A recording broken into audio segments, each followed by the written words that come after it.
Hello guys, so welcome to my YouTube channel. तो आज जो हम टॉपिक डिस्कस करने वाले हैं वो है आपका जेमीटर सीरीज में थ्रेड ग्रुप।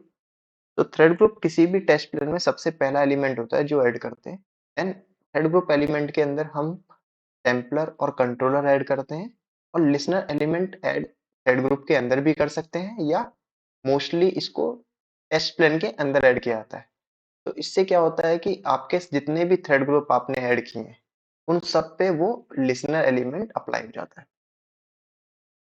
अब वैसे थ्रेड ग्रुप एलिमेंट होता क्या है? थ्रेड ग्रुप एलिमेंट वो एलिमेंट है जिसके थ्रू हम क्या कंट्रोल कर पाते हैं, नंबर ऑफ थ्रेड्स को, जो कि जेमीटर यूज करेगा एग्जीक्यूट करने के लिए टेस्ट को।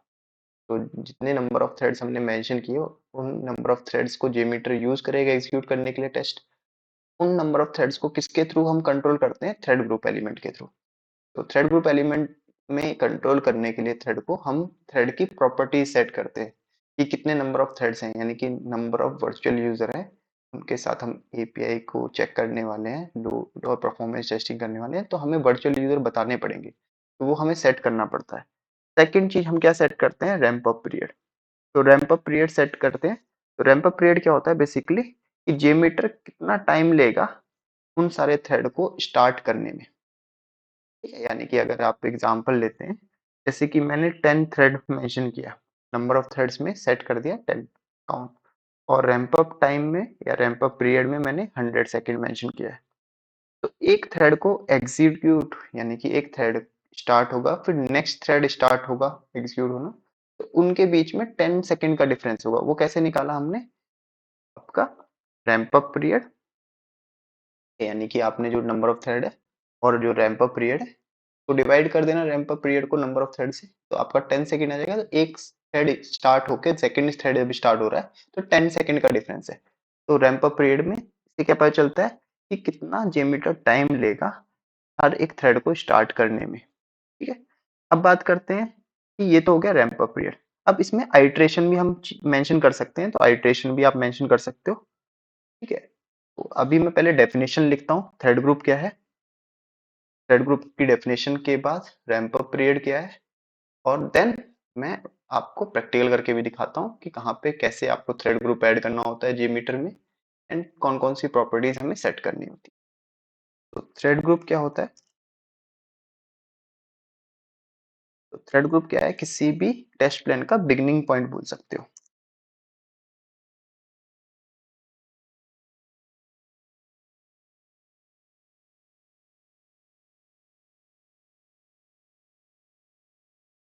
किसी भी टेस्ट प्लान का बिगिनिंग पॉइंट है, और सारे सैम्पलर एंड कंट्रोलर हम इसके अंदर ऐड करते हैं।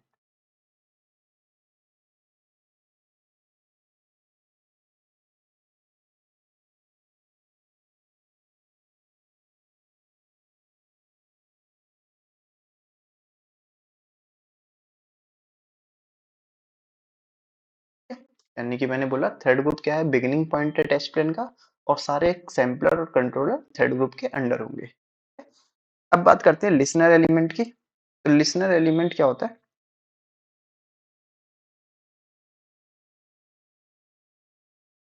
तो लिसनर एलिमेंट पे अप्लाई होगा डायरेक्टली, टेस्ट प्लान पे अप्लाई हो जाएगा।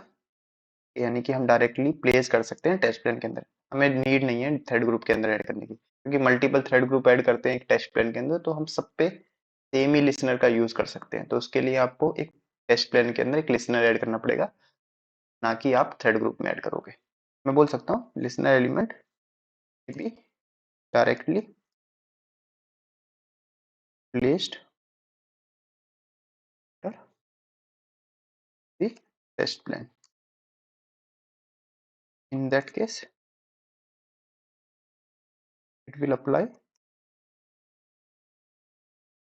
to all the thread groups. अब देखो थ्रेड ग्रुप पे अप्लाई हो जाएगा। ये तो हो गया हमारे किसी भी थ्रेड ग्रुप टेस्ट प्लान के अंदर कैसे ऐड करेंगे, टेस्ट प्लान में सबसे पहला एलिमेंट कौन सा ऐड करना है, सैम्पलर और कंट्रोलर किसके अंदर ऐड करना होता है। तो थ्रेड ग्रुप एलिमेंट के अंदर हम सैम्पलर और कंट्रोलर ऐड करते हैं। लिसनर भी ऐड कर सकते हैं, पर वो फिर उसी पर्टिकुलर थ्रेड ग्रुप के लिए होगा। तो हम एक कॉमन लिसनर एलिमेंट ऐड करते हैं जो टेस्ट प्लान के अंदर, जिससे कि वो सारे थ्रेड ग्रुप पे अप्लाई हो जाता है। अब बात करते हैं हमारे थ्रेड ग्रुप क्या है। सो थ्रेड ग्रुप क्या है, जो कंट्रोल करता है नंबर ऑफ थ्रेड्स को जो कि जेमीटर यूज करेगा एग्जीक्यूट करने के लिए टेस्ट को। हम बोल सकते हैं थ्रेड ग्रुप क्या है, group elements control the number of threads JMeter will use execute test.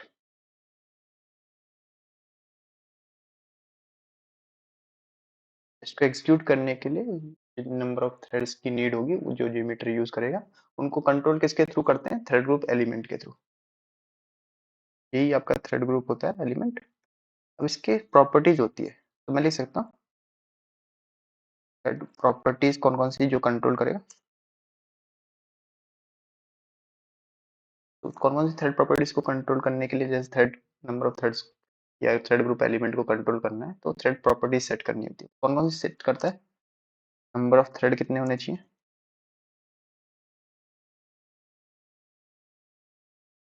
Second property क्या सेट करेंगे, रैंप अप पीरियड क्या होना चाहिए,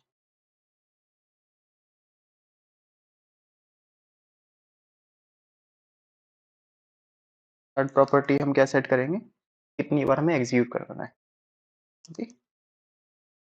नंबर ऑफ टाइम्स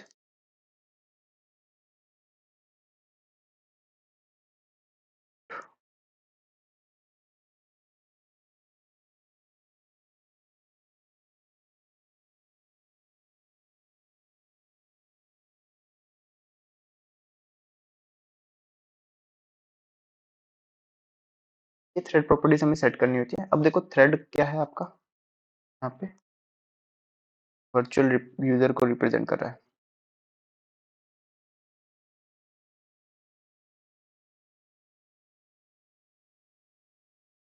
अब रैंप अप पीरियड क्या है,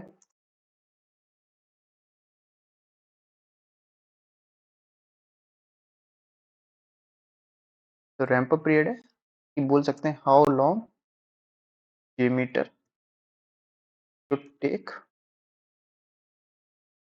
to get all the thread started.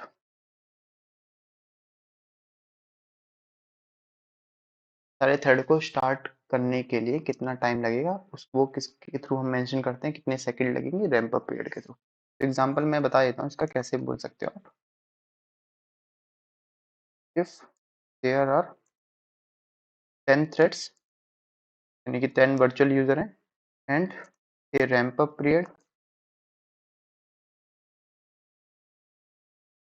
Ramp up period of 100 second बोल, ठीक है। तो 10 थ्रेड है और 100 सेकेंड का रैंप अप पीरियड है, then each thread will begin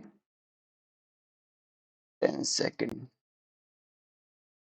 after the previous thread started.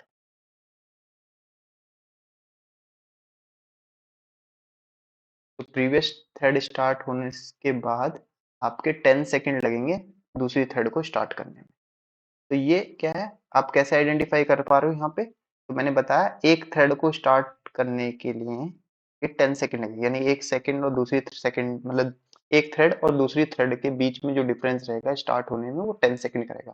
तो कैसे निकाल सकते हो, तो रैंप अप पीरियड को नंबर ऑफ थ्रेड से डिवाइड कर लेंगे और 10 सेकेंड आ जाएगा, तो उससे पता चलता है कि 10 सेकेंड का डिफरेंस रहेगा हर एक थ्रेड को स्टार्ट करने में। तो पहली थ्रेड स्टार्ट हुई, फिर 10 सेकेंड का डिफरेंस, फिर सेकेंड थ्रेड स्टार्ट हो जाएगा यानी कि सेकेंड यूजर की रिक्वेस्ट हिट हो जाएगी। तो इस तरीके से आप चेक कर सकते हो, इसी तरीके से रैंप अप पीरियड का मतलब होता है, ठीक है। इसी तरीके से हम रैंप अप पीरियड को जस्टिफाई कर सकते हैं और उसकी डेफिनेशन दे सकते हैं। तो रैंप अप पीरियड आप सेकंड में मेंशन करते हो और हर एक थ्रेड को एग्जीक्यूट करने में कितना टाइम लगेगा, ठीक है, और सारी थ्रेड कब स्टार्ट हो जाएंगी वो सब हम रैंप अप पीरियड के थ्रू बताते हैं। अब बात करते हैं हमारा, ये तो क्या, तो इसके बाद मैं एक बार आपको दिखा देता हूँ प्रैक्टिकल कि जेमीटर में कहाँ पे आप थ्रेड ग्रुप ऐड कैसे करते हो, उसमें प्रॉपर्टीज कैसे सेट करते हो, रैंप अप पीरियड कहाँ पे होता है, थ्रेड क्या कहाँ पे होता है, नंबर ऑफ आइट्रेशन कहाँ पे सेट करना होता है।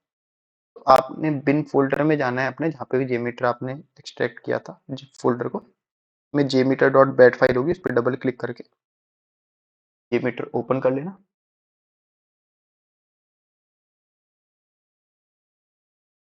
मीटर जैसे ही आपका ओपन होता है, ओपन होने के बाद देखो राइट साइड में आपको यहाँ पे टेस्ट प्लान दिख रहा है, इस पे राइट क्लिक करना, ऐड पे जाना है, थ्रेड्स के अंदर थ्रेड ग्रुप, इस पे क्लिक करके थ्रेड ग्रुप ऐड हो जाएगा। फिर आपको यहाँ पे थ्रेड की प्रॉपर्टी सेट करनी पड़ेगी। नंबर ऑफ थ्रेड कितने हैं, मैंने बोला 10। रैंप अप पीरियड कितना मेरे को सेट करना है, 100 सेकेंड।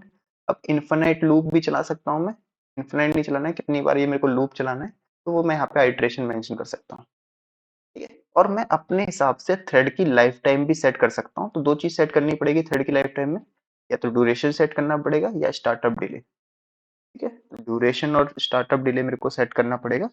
तो ड्यूरेशन तो आप सेकंड में सेट कर दोगे। अब बात करते हैं स्टार्टअप डिले की। तो स्टार्टअप डिले क्या है, मतलब एक थ्रेड के बाद कितना डिले होना चाहिए एग्जीक्यूट होने में। तो आप यहाँ पे मैन्युअली भी सेट कर सकते हो। मैं चाहता हूँ 5-5 सेकंड का डिले रहे, जैसे कि एक थ्रेड स्टार्ट हुआ, फिर 5 सेकंड का डिले हो, फिर सेकंड थ्रेड स्टार्ट हो, फिर 5 सेकंड का डिले हो। तो वो चीज मैं यहाँ पे स्टार्टअप डिले पे खुद से थ्रेड की लाइफ टाइम सेट कर सकता हूँ। आई थिंक क्लियर हो गया होगा थ्रेड ग्रुप क्या होता है और कैसे सेट करते हैं हम जेमीटर के अंदर। अगर वीडियो अच्छी लगी हो तो लाइक एंड सब्सक्राइब करना, एंड थैंक्स फॉर वॉचिंग।